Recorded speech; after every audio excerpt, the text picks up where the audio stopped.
Bonjour à toi, chère âme. Comme promis, je te retrouve aujourd'hui pour une guidance de lune, hein, de super lune même, puisque nous avons la pleine lune qui arrive ce vendredi 15 novembre aux alentours de 16h28 si je ne m'abuse. Et donc je te propose aujourd'hui une petite guidance en lien avec la lune, avec la pleine lune, pour voir un petit peu, pardon, j'ai toujours ce chat dans la gorge, pour voir un petit peu les énergies qui vont nous accompagner sur cette quinzaine entre cette pleine lune et la prochaine nouvelle lune. De manière générale, la pleine lune, c'est quand même une façon, un temps, j'ai envie de dire, où on prend conscience un petit peu de ce qui a été réalisé c'est les 2 dernières semaines, donc entre la nouvelle lune et la pleine lune, prendre conscience de ça, remercier, hein, toujours être dans la gratitude, et c'est un temps aussi où on peut lâcher prise pour accueillir ce qui vient. Et justement, sur cette pleine lune, on va voir un petit peu ce que ça nous dit.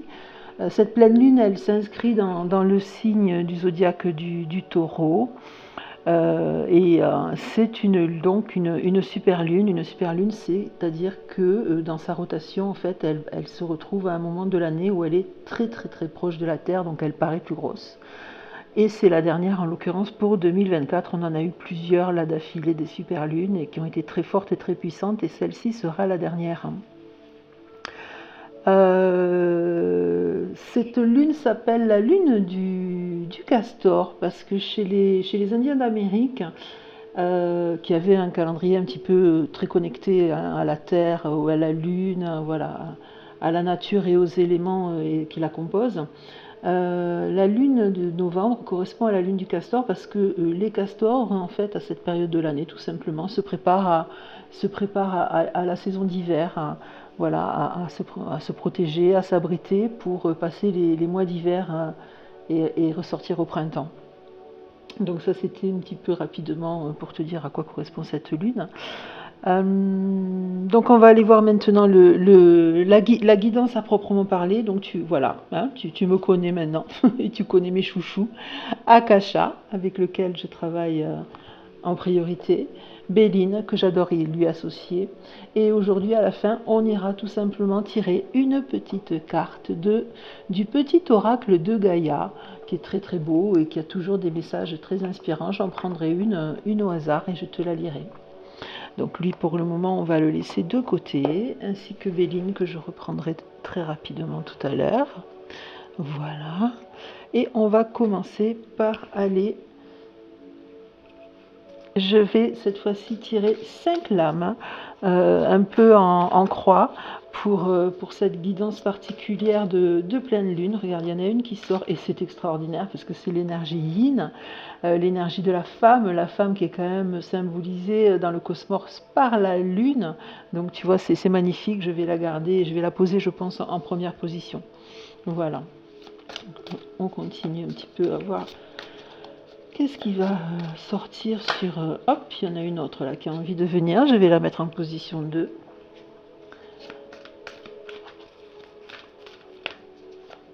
Et je continue à battre mes cartes, je vais couper. Et tirer les 3 dernières.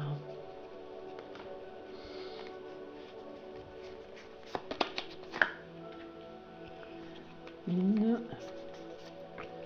2 et 3. Ah bien voilà, tu vois, je te parlais de lâcher prise avec la pleine lune et c'est la 5e carte qui se propose à nous.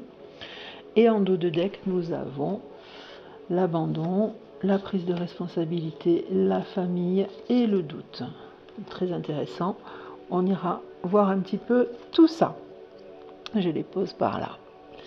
Alors, qu'est-ce que ça nous dit? Donc, l'énergie yin, hein, que je t'ai montré tout à l'heure, donc l'énergie féminine de la lune, qui est symbolisée en tout cas par la lune.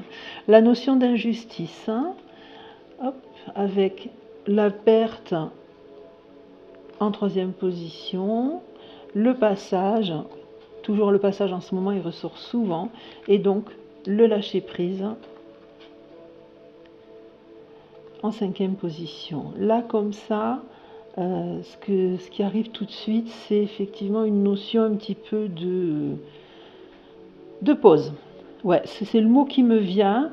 Donc, l'énergie de la Lune qui demande quand même à ce qu'on... Je ne sais pas si tu les vois bien. Attends, hop, peut-être que là, tu vas les voir mieux et en totalité. Voilà. L'énergie de la Lune qui est là et qui nous apporte sa douceur, sa bienveillance et son énergie un petit peu de douceur et féminine entre toutes. Elle va effectivement nous inciter d'une part à prendre un temps peut-être pour nous, pour lâcher prise, pour laisser aller ce qui doit aller, parce que la perte c'est pas du tout négatif, hein, c'est aussi l'idée de se délester de ce qui n'est plus pour nous, en fait, hein, voilà, se délester de ce qui n'est plus pour nous pour accueillir le nouveau, le renouveau. Avec ce passage-là, hein, qui peut symboliser aussi une ouverture et un renouveau, bien entendu. L'injustice, peut-être qu'effectivement, on est dans une énergie actuellement pour certains parmi nous, une énergie un petit peu où on se sent, j'allais dire abandonné, tu vois, et la première carte du dos de deck, c'est l'abandon, avec le doute aussi qui fait qu'on perd un peu confiance en soi et on doute un petit peu peut-être de sa propre valeur et de nos choix et du sens qu'on souhaite donner à sa vie. Tout ça, ça ressort effectivement sur ce temps de pleine lune et ça peut générer en nous une notion d'injustice, effectivement, dans le sens où peut-être on ne se sent pas accepté, on ne se sent pas compris, on se sent jugé, on se sent rejeté, hein, avec l'abandon ici. Voilà, donc ça nous incite aussi peut-être à aller chercher autour de notre famille. Alors encore une fois, tu le sais, pour moi la famille, c'est pas spécialement la famille de sang, hein, c'est aussi la famille de cœur. À toi de voir un petit peu comment ça résonne autour de la famille. Est-ce qu'autour de toi il y a des gens, peut-être des gens qui te jugent, des gens qui ne t'acceptent pas tel que tu es, des gens qui font que tu te sens rejeté, abandonné et que tu ressens un fort sentiment d'injustice par rapport à ça. Ça peut être ça, hein. Ça peut être dans ta famille, encore une fois, soit de sang, soit de cœur. Mais tout ça, en fait, écoute, ce que j'ai envie de te dire, c'est qu'il faut lâcher prise, hein, bien sûr. Il faut vraiment lâcher prise par rapport à ça. Et c'est ce à quoi t'invite cette super lune en priorité, le lâcher prise. Et puis, prendre tes responsabilités dans le sens où tu es légitime dans tes choix de vie parce que c'est ta vie, parce que c'est ton chemin et les autres ont le leur. Et dans cette vie, dans ce chemin qui est le tien, sur ce chemin qui t'appartient, prends tes responsabilités. Tes responsabilités de te dire je choisis d'eux, je vais faire ceci, je fais le choix de cela, mais quoi qu'il en soit, prends-les en conscience, ces responsabilités, et ne doute pas d'elles. Hein, le doute, ouais. Ne doute pas de ta légitimité par rapport à ça. On va aller voir du coup avec Béline un petit peu ce que ça va nous apporter comme information complémentaire par rapport à cette super lune du 15 novembre 2024.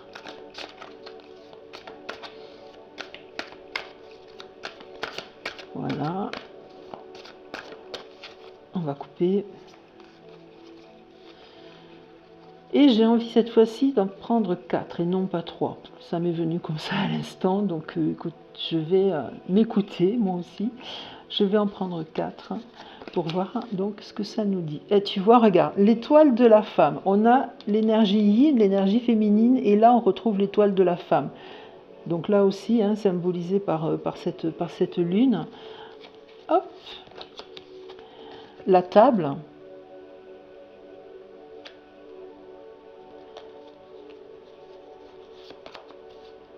L'héritage. Je vais les arranger pour que tu puisses les voir mieux. Hein. Et le changement. Bien, très bien. Alors sur le dos de deck, on a la fatalité, l'étoile de l'homme, la stérilité et l'infortune. Allez, on va aller étudier tout ça, hein, d'accord? Pas de soucis. Donc, qu'est-ce que ça veut nous dire? Alors, je vais déjà placer les lames pour que tu puisses les avoir sur l'écran. Voilà, je vais faire comme ça. J'espère que tu les vois. Très bien, donc tu vois, je te disais, on retrouve l'étoile de la femme ici avec l'énergie yin dessous, l'énergie féminine symbolisée et incarnée dans cette pleine lune. Donc c'est vraiment un temps de se recentrer sur sa féminité, pardon, sur sa féminité, même si on est un homme, hein, puisqu'on a tous en nous les deux, on a tous une part de féminité et une part de masculinité. Donc c'est le moment de l'écouter et de s'apporter de la douceur, de s'apporter de la bienveillance, un temps de pause effectivement comme je disais pour lâcher prise, un temps qui ne va pas durer non plus éternellement puisqu'on a sur le dos de deck l'énergie masculine là, hein, l'énergie de l'homme, l'étoile de l'homme, qui elle par contre implique qu'il va y avoir, en tout cas qu'il va falloir se bouger, mais justement, pour pouvoir se bouger de manière efficace, prendre le temps d'abord de se poser et d'être dans le lâcher-prise, comme on a vu avec Akasha. Donc justement, la table, bien c'est ça, hein, c'est se poser, mettre les choses à plat, peut-être tout simplement prendre du temps pour soi et ses proches autour d'un bon repas, ça permet aussi de lâcher prise et de penser aussi à soi et de prendre de la positivité. Le changement, donc c'est quelque chose qui arrive, hein, avec le passage, là on le voit bien aussi, ce changement, et il est positif du coup, hein, moi je le ressens très fortement comme quelque chose de positif, et c'est en ça je pense qu'il va falloir que l'énergie de l'étoile de l'homme se manifeste et se dynamise un petit peu et bouscule tout ça. L'héritage, ça va être plus, je pense, les leçons du passé qu'on va tirer de tout ça. Et les cartes qui suivent avec l'infortune, la stérilité et la fatalité, moi j'ai envie de dire que tout ça c'est un petit peu ces énergies environnantes autour de toi peut-être, qui te tirent vers le bas, qui te maintiennent dans une forme de stérilité, qui t'empêchent d'avancer par leur négativité, par leur toxicité, par leur jugement, que sais-je. Tout ça, n'oublie pas que ça leur appartient, que ce n'est pas toi, hein, quelles que soient ces personnes. Mais si tu regardes bien ces deux cartes, excuse-moi, tu vois qu'il y a la pleine lune ici, tu vois la pleine lune avec son visage empreint de douceur, donc ne perds pas, et elle est ici aussi, hein, c'est exactement la même pleine lune qu'on retrouve ici sur le changement, je te la montre parce qu'elle est plus grosse et on la voit mieux, et c'est exactement la même pleine lune qui apparaît ici sur cette lame de l'infortune. Et je ressens très fortement que c'est ça en fait, hein. Ce sont des énergies qui te tirent vers le bas, qui te maintiennent dans quelque chose de stérile, dans quelque chose de négatif, hein. Mais il n'y a pas de fatalité. Il n'y a pas de fatalité en fait. Cette carte elle est là pour dire que tu es dans une situation où tu peux penser que rien ne va, où tu peux avoir envie de baisser les bras, de te dire oui mais j'en ai marre, le sort s'acharne sur moi, je n'y arrive pas, je suis découragée. Non, il n'y a pas de fatalité, il n'y a pas d'infortune, il n'y a pas de stérilité. Prends un temps pour te poser, accorde-toi. Tu vois, on est à l'approche du week-end, accorde-toi ce temps-là avec la pleine lune de vendredi et peut-être le week-end qui suit pour souffler.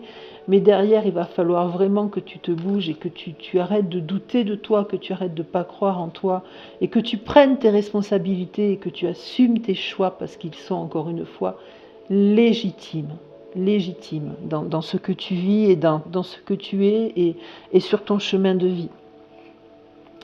Et je vais donc, comme je t'ai dit, aller chercher une petite carte. Hop, allez, je vais prendre celle-ci. Dans le petit oracle de Gaïa, ces petites cartes sont vraiment toutes mignonnes. Et quel est le message? Oh, ben tu vois. Agis dans ta vie de tous les jours.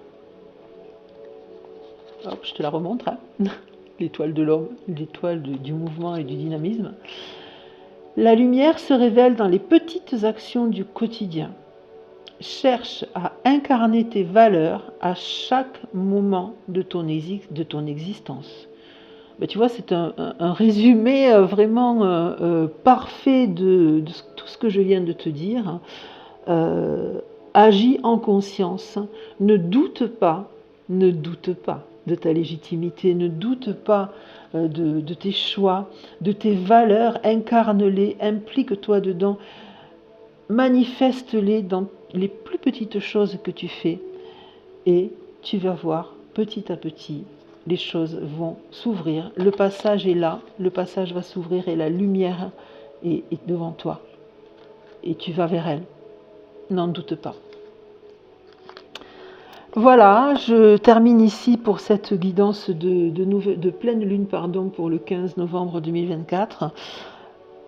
N'oublie pas que tu peux aussi faire des vœux à cette occasion de pleine lune, donc n'hésite pas aussi à manifester par des vœux tout ce que tu as envie de voir se réaliser dans ta vie. Sache bien sûr que les choses se réalisent aussi parce qu'on va les chercher, hein, mais n'hésite pas à faire des vœux, à les verbaliser. Et n'oublie pas une chose très vraiment sacrée et précise, c'est qu'on ne peut pas souhaiter des choses pour les autres. On va leur souhaiter du bien, leur envoyer de l'amour, bien entendu, mais une maman ne peut pas souhaiter la réussite des examens de son fils, par exemple. Voilà, on ne peut souhaiter des choses que pour soi. Les vœux que l'on formule, ils ne peuvent être que pour soi. Mais je te laisse chercher le moyen, en passant par toi, d'accéder à qui tu as envie. Je te souhaite une émerveilleuse pleine lune du mois de novembre, une émerveilleuse pleine lune du Castor. Et je te retrouve très vite pour la guidance hebdomadaire. Ciao, ciao, ciao!